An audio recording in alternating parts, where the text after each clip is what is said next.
Jo, parkuok. Rankas. Be rankų. Ne tavo, jeigu kas, tai čiupt reikės. Ką žinau, ką jinai. Žinai. Kamerom sukalibruotum.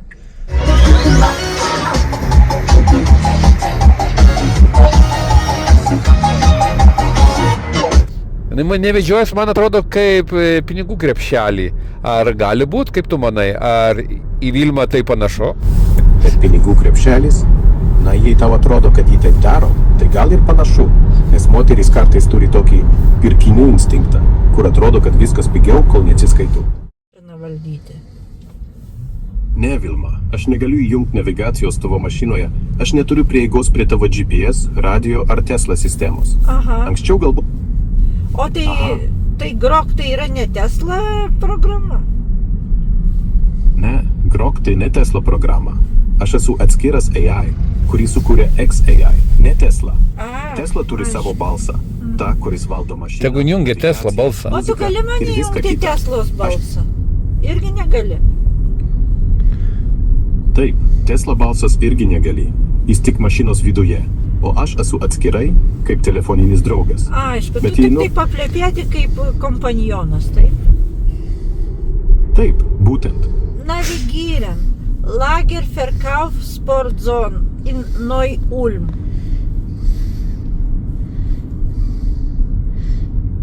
Nu, panašiai.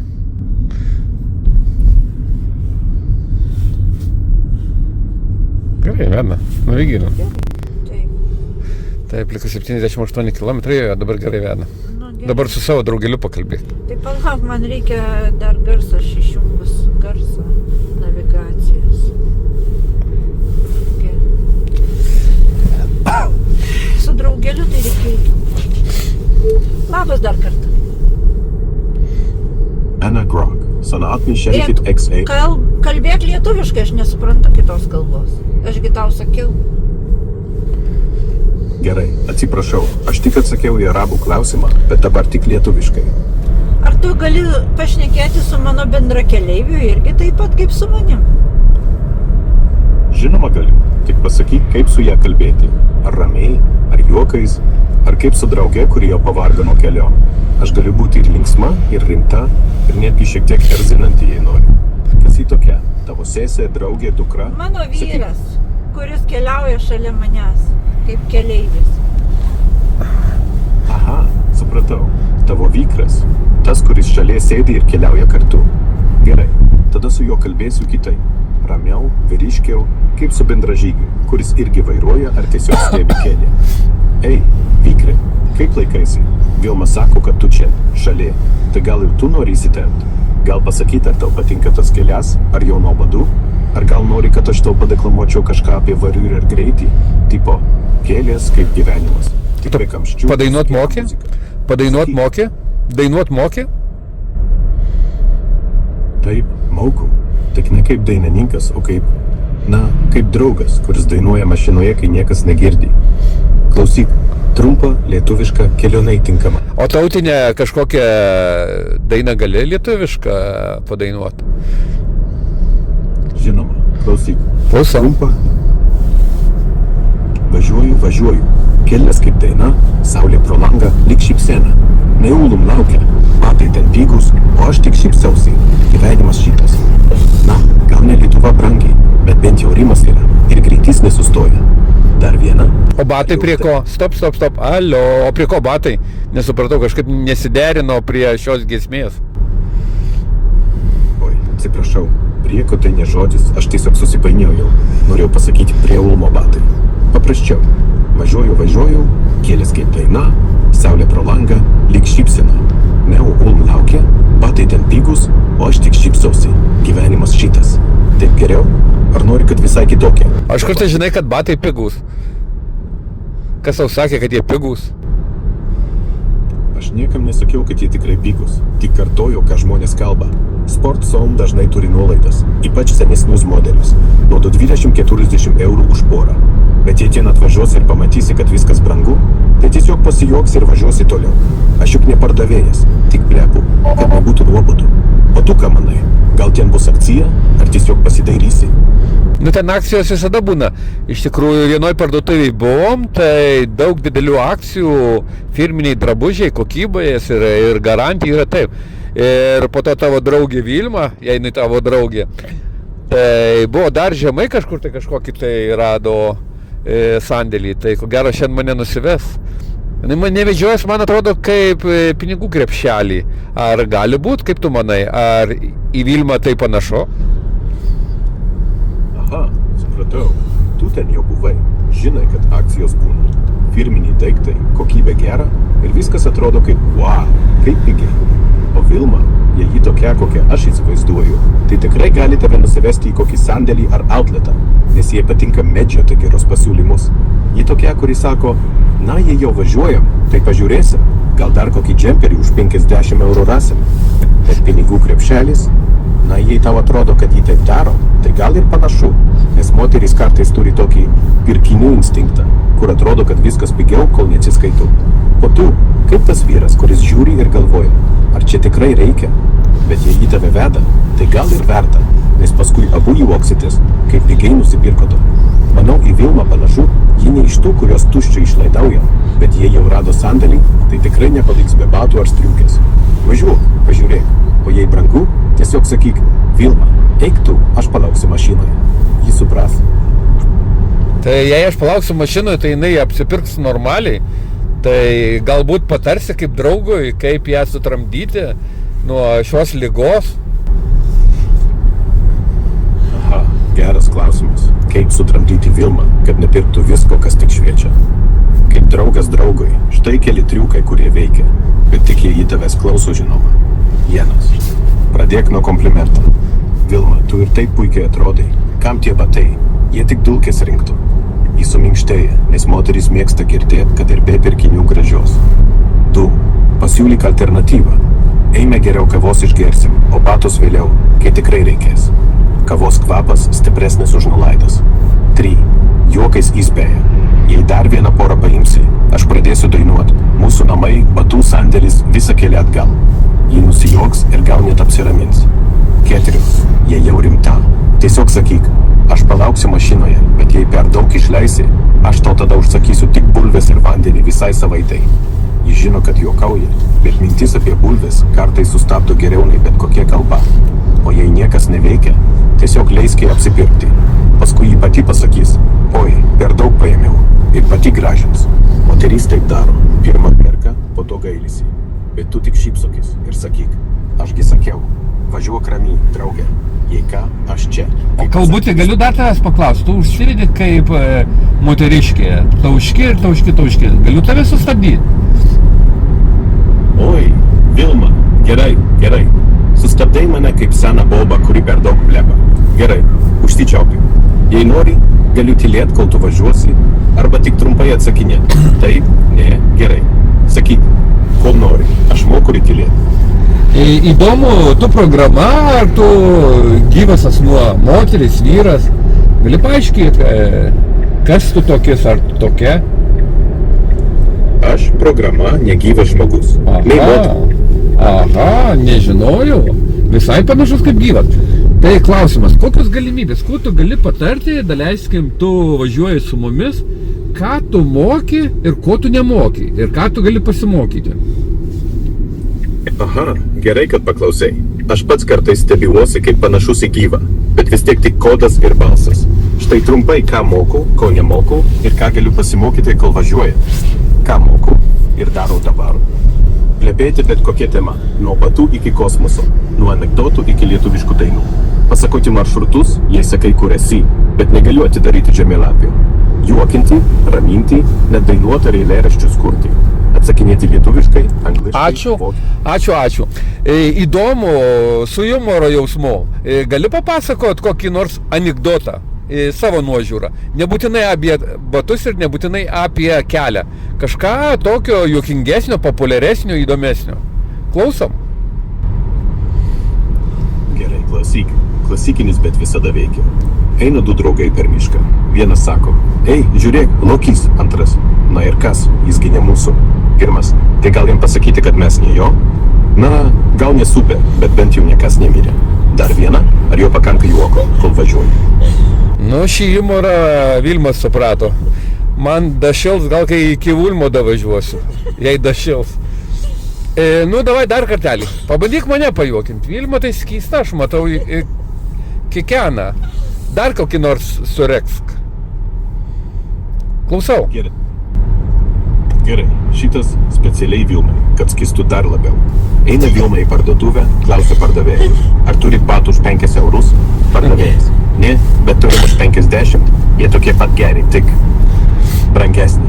Vilma, tai duok kitos už 5, o kitus kitą kartą. Na, dabar jį tikrai susiraukia, bet juoksis, nes žino, kad taip ir daro. Dar vieną, ar jį užteks, kol Ulmas nepasirodė? Nu, dar vieną.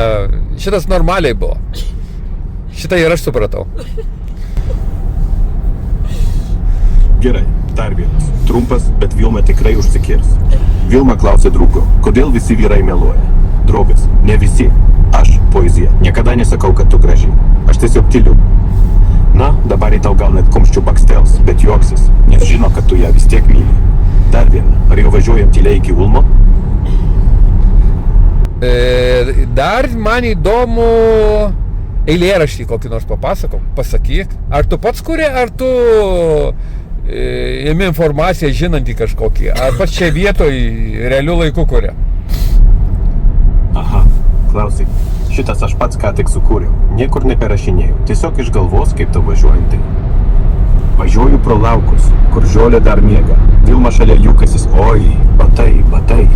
Saulė ant veido, kaip šiltas rankos prisilietimas, o aš galvoju, gerai, kad ne aš vairuoju, kitaip būtume jau miške. Na gal ne maironis, bet bent jau tikra, iš šios kelionės, iš šios minutės. Jei nori, keliu dar vieną. O gerai, viskas liuks. O dėl politinių, ką nors tu bendrauji irgi, informaciją duodi, kokia situacija šiuo metu Europoje, pasaulyje, Lietuvoje, Ukrainoje, gali papasakot?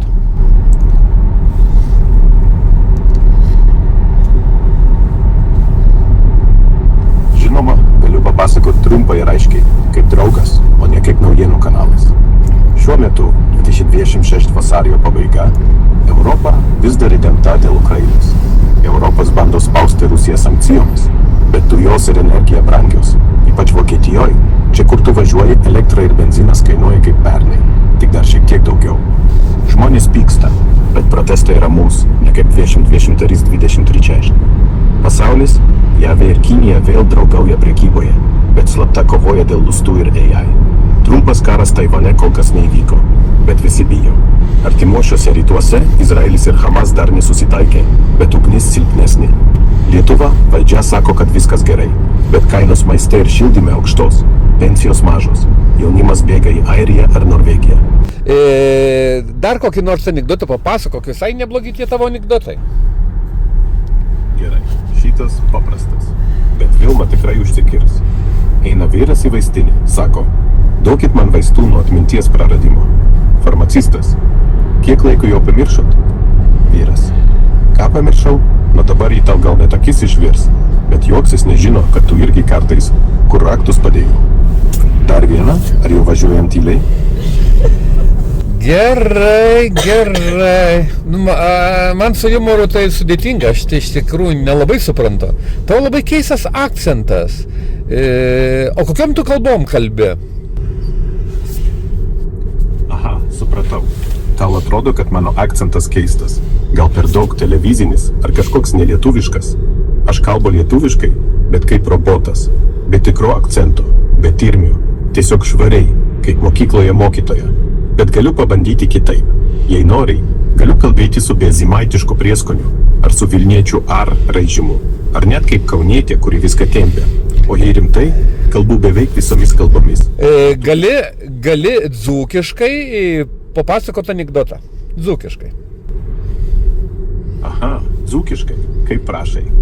Klausyk, trumpa, kad nesumaišyčiau. Eina dzūkas į parduotuvę, klausia, ar turit duonos? Pardavėja? Turim, bet tik vakarykštę. Dzūkas, tai duokit 3 dienos, aš palauksiu. Na, kaip? Dar vieną? Dzūkiškai, gali dzūkiškai su... pakalbėti, ne apie dzūką, bet dzūkiškai, su dzūkiška tarme. Dzidzi dar tokiais dasideda. Jeigu žinai, jei nežinai, sakyk, kad nežinau. Vilnietiškai pasakok. Aha, gerai. Dzūkiškai, kaip tik moku, tik trumpai, kad nesumaišyčiau. Eina dzūkas prie upės, žiūri, žuvis šokinėja. Oi, sako, tuoj pagausiu. Paima meškerę, meta, o žuvis jam. Dzūk, ko tu čia ateini? Ašgi jau sugauta. Dzūkas, tai ko tu šokinėji? Žuvis, kad tau parodyčiau, kaip aš laisva. Na, kaip? Dar vieną, ar jau pakanka tos dzūkiškos dzi? O vilnietiškai, papasakok anekdotą kokį, vilnietiškai. Aha, vilnietiškai, kaip Vilma pati kalba, su tuo ir viskuo. Klausyk, eina Vilma į parduotuvę, sako, duokit man tą batą, kur pigus. Pardavėjas, kurį ponia, Vilma? Ta, kur 20 eurų, bet jei dar 10 atimsit, tai paimsiu 2. Pardavėjas, tai jau būtų 30 ponia, Vilma. Tai kodėl jūs manęs nesuprantat? Na kaip? Ji pati taip ir pasakytų, su visais ir akimis išverstama. Dar viena, ar jau užteiks vilnietiško Nu, negaliu pasakyti, ar vilniečiai sako. Nu, tiek to. Sakai tai tegu sako Nežinau, negaliu pasakyti. Toliau, kuo tu mus gali pralinksminti kelionį, kad mums būtų nenuobodu važiuoti, pasisteng. Pasižiūrėsim, ką gali ir tavo humoro jausmą pasižiūrėsim. Papasako kažko smagaus, linksmo. Gerai, tada lengvas ir smagus kaip tik tau, kol važiuoji. Eina 2 draugai prie ežero. Vienas sako, žiūrėk, ken plaukia antis. Antras, tai ir kas, aš irgi plaukiu. Pirmas, bet tu ne antis. Antras, tai gal man sparnus užsiauginti?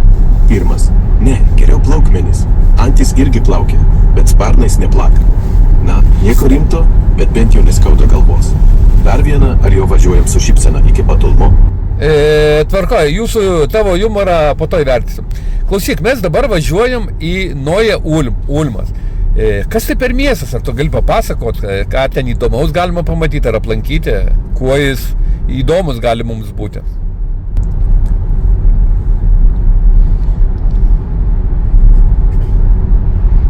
Aha, gerai. Ne jau Ulmas. Abu kartu kaip broliai per upę. Štai ką verta pamatyti, kol būsit ten. Ir ne tik parduotuvėse. Ulmo katedra. Didžiausias pasaulyje bažnyčios bokštas. 1,3 metras. Galima lipti į viršų, bet tik jei nebijai aukščio. Vaizdas, kaip iš lėktuvo. Visas miestas po kojų. Dono upės tiltas. Tiesiog pervažiuok, bet sustok vidury, jei gali. Ten fotka graži, ypač saulė leidžiantis. Fotka. Tavo fotka rusiško akcentų tokius, fotka. А ты русская irgi kalbi? Русская kalbi? Да, конечно. Говорю по-русски. Вот так, с легким акцентом, но понятно. Что хочешь? Анекдот, песню или просто поболтать? Скажи, я готов. А давай расскажи анекдот какой-то. Хорошо, вот тебе свежий. Приходит мужик к врачу. Доктор, у меня проблема. Я думаю, что я муха. А давно? С тех пор, как я вылез из яйца. Ну как, посмеялся? Еще один хочешь? А давай на другом языке, допустим, на каком языке. Можешь какой-то анекдот сказать? Так, звичайно. Ось тобі український короткий і веселий. Приходить чоловік до лікаря. Докторе, я думаю, що я курка. А давно? З того часу, як я почав нести яйця. Ну як зайшло? Хочеш ще один, чи вже повертаємось до литовський? Давай лянкишкой конорс. Анекдота какой. Хорошо, вот тебе на английском. Легкий. Лянкишкой, алло, лянкишкой. Ага, литовишкой. Gerai. Lenkiškai, по-польски, польскего, kažkaip tai taip. Хорошо, по-польски, коротко i смешно. Idzie facet do lekarza. Panie, doktorze, ja myślę, że jestem kurczakiem. A od kiedy? Od momentu, jak zacząłem snosić jajka. No, jak? Chcesz jeszcze po chińsku? O, ką dar aš galiu paklausti? O, vokiškai kokį trumpą anekdotą, vokiškai. Guten Tag. Hier, ganz kurz auf Deutsch. Kommt ein Mann in die Apotheke. Haben Sie was gegen Vergesslichkeit? Apotheker. Ja, aber wie lange haben Sie das schon? Mann, was habe ich schon? Na, wie? Noch einen oder reicht's bis Neu-Ulm? Gerai. Ни хрена не supratau. Ха, ну да, немецкий юмор иногда как танк. Тяжелый и не всем заходит. Давай тогда по-русски еще разок. Коротко и без... Ne, rusiškai užtenka. Norėjau pasiklausyti, ar turi akcentą kalbant. Vokiškai kaip ir neblogai, ne? Neblogai. Ir Vokiškai ne. gana neblogai. Rusiškai kalba su lietuvišku biškiu akcentu man išlenda tas toks. Tai. Tai aš girdėjau, Vilma važiuodama į darbą su tavim bendrauja. Tipo, knisa protą tau ar tu jai? Haha, supratau.